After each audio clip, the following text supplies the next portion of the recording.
ব্যবসায়ীদের কাছ থেকে জোর করে টাকা তোলা ও টাকা আদায়ের অভিযোগ, হুমকির অভিযোগ। মচলন্দপুরে ধৃত জেলা পরিষদের স্বাস্থ্য কর্মাধ্যক্ষ সহ 2 তৃণমূল নেতা। আরও একবার আপনাদের জানাই, ব্যবসায়ীদের কাছ থেকে জোর করে টাকা তোলা ও হুমকির অভিযোগ।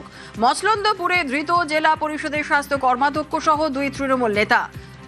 আরো বিস্তারিত জানাবে ঠিক কি অভিযোগ উঠছে, কি ঘটনা। জিয়াউল রয়েছে আমাদের সঙ্গে। জিয়াউল, দেখো, উত্তর চব্বিশ পরগনা স্বাস্থ্য কর্মদক্ষ অজিত সাহা সহ আরো 2 তৃণমূল নেতা কিন্তু গ্রেপ্তার হচ্ছে মচলন্দপুর এলাকা থেকে। অর্থাৎ বিভিন্ন সময় হুমকি, তোলাবাজি, মানুষকে ভয় দেখানো, এই ধরনের একাধিক অভিযোগ রয়েছে। ফলে তার বাড়ি থেকে উদ্ধার হয়েছে প্রচুর টাকা, পিস্তল, বন্দুক, শতাধিক কার্তুজ, গুলির খোল। ফলে তৃণমূল নেতা এলাকায় বিভিন্ন সময় হুমকি দিয়েছিল, এলাকার মানুষকে ভয় দেখিয়েছিল এবং বিভিন্ন রকম ভাবে তাদেরকে টার্গেট করা হয়েছিল।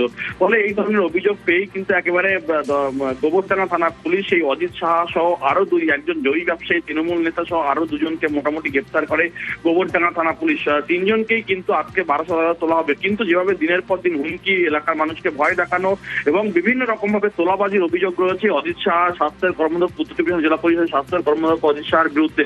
এবং তার কাছ থেকে উদ্ধার হচ্ছে প্রচুর নগদ টাকা এবং কার্তুজ, বন্দুক সহ একাধিক জিনিস কিন্তু উদ্ধার হচ্ছে। ফলে এই মুহূর্তে তাদেরকে গ্রেপ্তার করা হয়েছে এবং তাকে যেমন গ্রেপ্তার করা হয়েছে, তার এক জমি ব্যবসায়ী ঘনিষ্ঠ, তাকেও গ্রেপ্তার করা হয়েছে। মোট 3 জনকে গ্রেপ্তার করেছে গোবরডাঙ্গা থানা পুলিশ। জুনুদা, বেশ, ধন্যবাদ জিয়াউল।